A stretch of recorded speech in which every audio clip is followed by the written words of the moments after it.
After overrunning so much of Donetsk, Russia must have thought its soldiers in the now occupied territory were safe. Why wouldn't they be? Sure, Ukraine could launch the occasional long-range drone, but it didn't know where Russia's bases were. Plus, whatever Ukraine launched would be shot down by Russia's air defenses.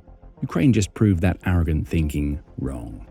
The Russians had hoped to hide their forces in Donetsk. Ukraine's Hell missiles just decapitated Russia's headquarters one by one, blowing them sky high and turning them into infernos from which no soldier could escape. Ukraine's devastating series of strikes has been reported by several outlets, including Euromaidan Press. On September 9th, it said that Ukraine had managed to hit multiple Russian command centers over the course of the previous night, one of which Russia had attempted to hide deep within civilian infrastructure located in Donetsk. More information about what Ukraine pulled off comes from Militani, which says that data from the open source intelligence or OSINT groups, Dnipro OSINT and Cyberozhno, have revealed the extent of the damage that Ukraine's strikes caused. Both sources have confirmed that Ukraine managed to hit bases used by Russia's 41st Combined Arms Army and its 20th Motorized Rifle Division, with drones and missiles raining down on both during what ended up being a terrible night for Russia. We don't know where specifically the 20th Motorized Rifle Division was stationed. That information hasn't been revealed. However, Militani says the 41st Combined Arms Army had shacked up somewhere inside Donetsk's Research Institute of Complex Automation. Both locations appear to have been destroyed, leaving Russia with far fewer soldiers for a planned fall offensive than it believed it would have, but more on that later. If this 1-2 strike against Russia's Donetsk forces was all that Ukraine had accomplished on the night of September 8th, it would be enough. But beyond taking out the headquarters of 2 Russian units, both strikes prove 2 things to Russia. First, Ukraine has weapons that are capable of not only traveling deep into occupied Donetsk, but doing so while evading whatever air defenses Russia has set up in the oblast. Second, these were no random strikes by Ukraine. It knew exactly what it wanted to hit, and it struck with immense precision. That in itself is a message to Russia. Ukraine's intelligence is strong enough to identify Russian bases that Russia thought nobody knew existed. The 2 bases that Ukraine just struck weren't meant to be found. Now, they're little more than smoking craters. However, Ukraine wasn't satisfied with a successful pair of strikes. In addition to taking out 2 targets we've just discussed, Ukraine also struck the Topaz factory in Donetsk. Though long abandoned by the people who used to work at the factory, Russia has been using it since the early months of the war as a place to house its military's command elements. The Topaz facility was a hub, a place where Russia's commanders could regroup and plan future attacks, as well as a factory in which equipment could be stored.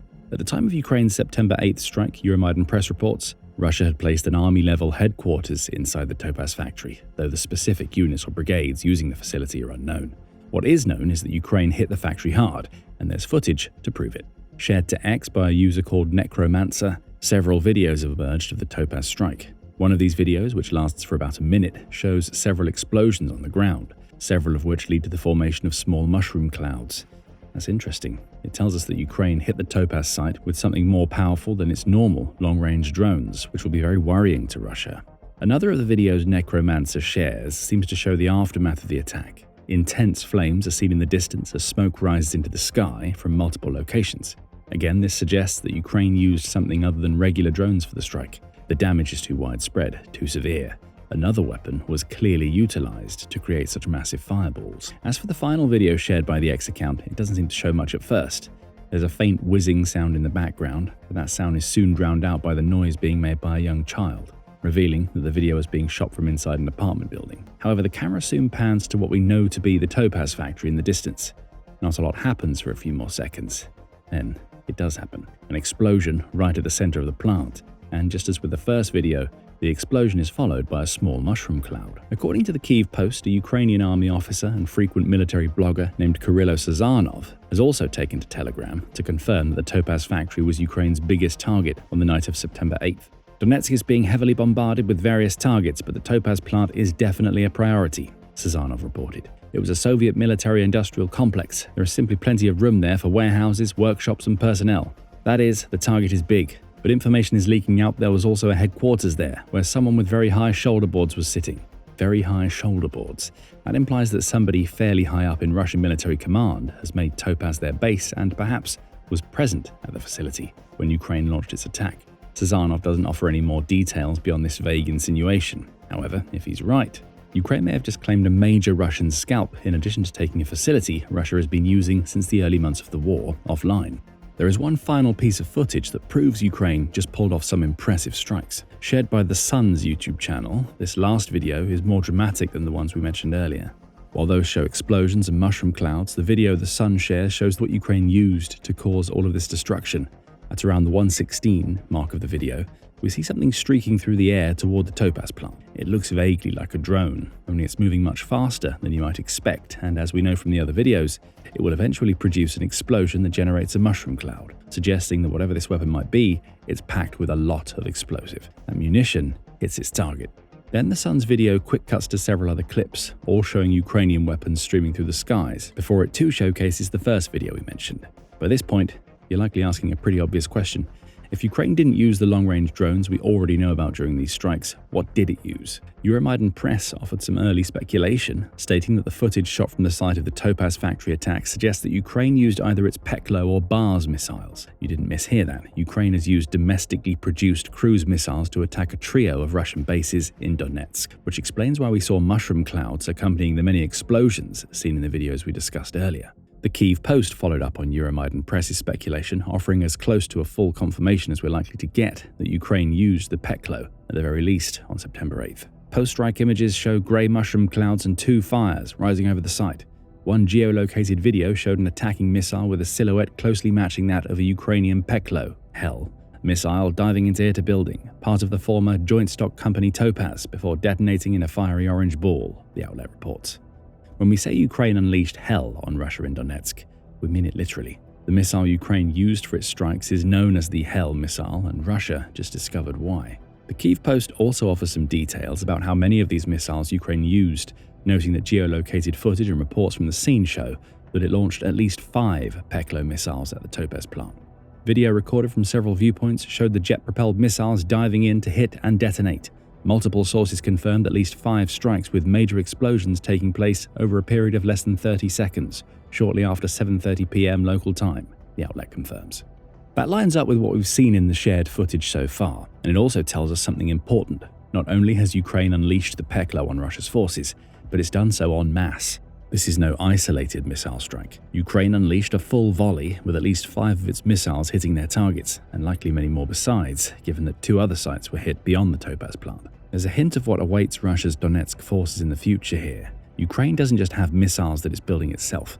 It has a lot of them and is not afraid to use them in volume. Of course, all of this brings us to another question. We know that Ukraine used a Peklo missile, but what is a Peklo? Defense Express provides some of the key information about this dangerous weapon, noting that it's a very recent addition to Ukraine's arsenal. The outlet reported on what is believed to be Ukraine's first confirmed usage of the Peklo on June 26th, suggesting that this missile has been available for less than 3 months before Ukraine used it to wreak havoc on Russia's forces in Donetsk. Peklo is a very impressive missile, especially when you consider the fact that Ukraine has both conceived and moved it to mass manufacture during its war with Russia. The Peklo, though called a cruise missile by some, is perhaps more accurately defined as a hybrid between cruise missile and drone. It looks like a tiny commercial jet and is believed to be powered by a small jet engine, which allows it to travel much faster than a typical long-range drone. Defense Express says that the few declared specifications that have been provided about this weapon so far say that it can fly at speeds up to 434 miles per hour over a distance of 434 miles, meaning it has enough range to penetrate Russia or, as we saw on September 8th, deep behind the front lines, so it can strike Russia's deep rear. Militarny provides more details in its June report on the first ever use of the Peklo. It says that Ukraine's hybrid missile has an autonomous inertial navigation system, which can be corrected using GPS signals as appropriate. Apparently, the Peklo's designers are working on an even more sophisticated guidance system for future versions of the weapon, perhaps with the idea of accounting for Russia's electronic warfare countermeasures, which include the jamming and spoofing of GPS signals. Officially, nobody knows how heavy the warhead loaded into the Peklo is. However, Militarny suggests that it may weigh up to 50 kilograms or about 110 pounds. But perhaps most importantly of all, the vast majority of the components used to make the Peklo are produced in Ukraine. 70% of them, the Kyiv Post points out, which means that this is a homegrown hybrid missile that is less dependent on overseas parts than many in Ukraine's arsenal. The Peklo is fast and packs a heavy punch. However, there's something that doesn't add up here. For as strong as this hybrid missile is, especially when remembering that it's being developed in Ukraine while the country is at war, it's not so fast or stealthy that Russian air defenses can't take it down, Or perhaps more accurately, what Russia tells us about its air defenses suggests that the Peklo should provide them with no problems. So how did not one, but at least 5 Peklos manage to score direct hits on September 8th? It seems that Russia's air defenses failed to respond. That's according to the Kyiv Post, which says that some of the videos shot of Ukraine's hybrid missiles show no signs of Russian anti-air missiles or small arms fire at all. In fact, the only hint that any of these systems might have responded came from scattered fire and a single missile trail visible above Donetsk after the Peklos had hit their targets. Of course, you'd never know any of this if you listened to Russia's version of events. The country's Ministry of Defense released a daily report covering what it wants people to believe happened across the front on September 9th. It claimed that Russia's air defenses shot down 31 long-range Ukrainian drones across 7 regions inside Russia, which may well be true. But when it comes to what happened in Donetsk on September 8th, nothing but silence is coming out of the ministry. That, combined with the video and photographic evidence we've already discussed, is as damning as Russia outright saying that Ukraine's missiles struck their targets. Russia can't lie its way out of this one. So it chooses to pretend that Ukraine's triple-tap attack that culminated in the Topaz factory strike never happened. Taken as an isolated series of strikes, what Ukraine achieved in Donetsk would be a good, though small, victory against the occupying Russian forces. However, this trio of strikes matters more than you might realize. During the introduction to this video, we mentioned that Ukraine had just decapitated Russia's command centers inside Donetsk, and there was a reason we chose that specific word. Right now, Russia is planning a fall offensive inside the oblast, and Ukraine's September 8th strike may have thrown a massive wrench into its opponent's plans. Several outlets say that Vladimir Putin is looking to follow up Russia's failed summer offensive, which was supposed to take the key Donetsk city of Pokrovsk, along with creating a buffer zone in the Sumy Oblast, with a renewed fall offensive. In the summer, Russia managed to capture just 0.3% of Ukraine's territory in exchange for a monthly loss of between 30 and 35,000 soldiers, RBC Ukraine reported on September 8th, and it will be hoping that its fall offensive is more successful. Donetsk is still the major target. RBC Ukraine says that Russia will still be trying to claim Pokrovsk over the next few months, in addition to taking the other Ukrainian fortress city of Konstantinivka. These 2 victories would set up a future battle across the Ukrainian fortress belt, which is the biggest line of defense Ukraine has for preventing Russia's troops from entering the center of the country. Elite naval and airborne units have already been deployed to Donetsk to achieve this goal, RBC Ukraine says. So Ukraine is anticipating Russia's pressure in the region to grow more intense as Putin becomes ever more desperate to achieve the gains that his troops failed to achieve during the summer offensive. Though the summer offensive failed, Russia did at least capture more of Ukraine's territory during the months of June, July, and August than it did during the same 3 months in 2024. Last year, Russia took 659 square kilometers of Ukraine, or 254 square miles. It almost tripled that amount of occupied territory in 2025 by capturing 1,548 square kilometers, or 597 square miles. Again, this is all in the context of Russia failing to achieve its summer objectives, but as the Kyiv Independent points out, Russia's accelerating gains may give Putin the confidence to deploy more troops during the fall, even if those soldiers also fall short in Donetsk. The simple takeaway here is that Russia isn't going to relent. The fall of 2025 may see its attacks intensify, but to organize its assaults, Russia is going to need fully functioning military headquarters and bases throughout Donetsk. It's here where the decapitation strategy comes into play. The 3 bases Ukraine took out on September 8th have not only cost Russia valuable troops, but may have also taken out at least 1 military head, along with eliminating facilities that Russia used to plan and coordinate its assaults. Russia's fall offensive in Donetsk will be weaker thanks to Ukraine's September 8th strikes. So it's clear that Ukraine needs to be ready to defend Donetsk throughout the fall. However, as Euromaidan Press suggests, its trio of decapitation strikes may also be laying the groundwork for future offensives that may allow it to reclaim some of the territory Russia has snatched in the oblast. That's why Ukraine must destroy and weaken them as much as possible and prepare for its own offensive actions, the outlet says, when discussing how Russia is currently pulling troops into Donetsk and deploying them to the types of facilities Ukraine just destroyed. Ukraine did a good job during the summer of setting the stage for future counterattacks. By August 20th, Le Monde was reporting that Ukraine had halted the Russian advance in Donetsk. Later, they also reported that Ukraine retook several settlements in the Pokrovsk region. Ukraine also knows that it needs to keep retaking territory to keep the Donetsk fortress belt secure. The city of Donetsk itself is key ground, as Royal United Services Institute research fellow Nick Reynolds tells the BBC. If you look at the topography of the Donbass, eastern Ukraine in general, overall the terrain doesn't really favor the Ukrainians, Reynolds says. The city of Donetsk is high ground. It's all downhill if you go west, which isn't great for the Ukrainians in terms of running defensive operations. High ground also means whoever occupies it can observe the battlefield better than the other side. in addition to being able to better coordinate artillery fire and even benefit from stronger radio signals. In other words, the collapse of the Donetsk fortress belt, whether that comes this fall or in the future, could spell the end of Ukraine's resistance. At the very least, the collapse will be followed by a period where Russia takes Ukrainian territory at an alarming rate, while the country struggles to rebuild its defenses. Ukraine can't allow that to happen.